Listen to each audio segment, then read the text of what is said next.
اور اللہ نے فرمایا ہے کہ دو دو معبود نہ بناؤ، معبود تو وہی ایک ہے، سوائے بندو مجھی سے ڈرتے رہو، اور جو کچھ آسمانوں میں اور جو کچھ زمین میں ہے سب اسی کا ہے اور اسی کی عبادت لازم ہے، تو تم اللہ کے سوا اوروں سے کیوں ڈرتے ہو؟ اور جو نعمتیں تم کو میسر ہیں سب اللہ کی طرف سے ہیں، پھر جب تم کو کوئی تکلیف پہنچتی ہے تو اسی کے آگے فریاد کرتے ہو، پھر جب وہ تم سے تکلیف کو دور کر دیتا ہے تو کچھ لوگ تم میں سے اللہ کے ساتھ شریک کرنے لگتے ہیں تاکہ جو نعمتیں ہم نے ان کو عطا فرمائی ہیں ان کی ناشکری کریں۔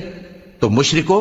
دنیا میں فائدے اٹھا لو، پھر ان قریب تم کو اس کا انجام معلوم ہو جائے گا، اور ہمارے دیے ہوئے مال میں سے ایسی چیزوں کا حصہ مقرر کرتے ہیں جن کو جانتے ہی نہیں۔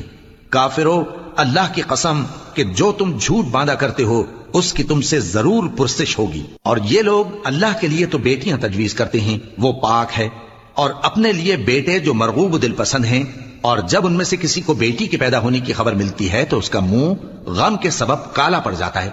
اور وہ اندر ہی اندر گھٹنے لگتا ہے، اور اس خبر بد کے سبب جو وہ سنتا ہے لوگوں سے چھپتا پھرتا ہے، سوچتا ہے کہ آیا ذلت برداشت کر کے لڑکی کو زندہ رہنے دے یا زمین میں گاڑ دے۔ دیکھو، یہ جو تجویز کرتے ہیں بہت بری ہے۔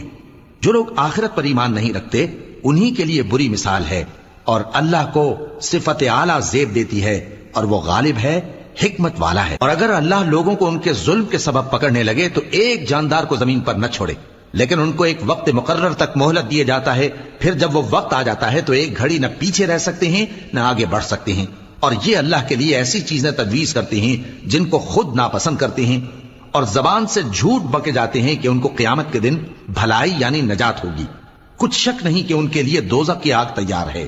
اور یہ دوزخ میں سب سے آگے بھیجے جائیں گے۔ اللہ کی قسم، ہم نے تم سے پہلی امتوں کی طرف بھی پیغمبر بھیجے تو شیطان نے ان کے کرتوت ان کو آراستہ کر دکھائے، تو آج بھی وہی ان کا دوست ہے اور ان کے لیے عذاب علیم ہے۔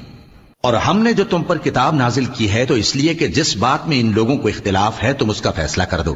اور یہ مومنوں کے لیے ہدایت اور رحمت ہے۔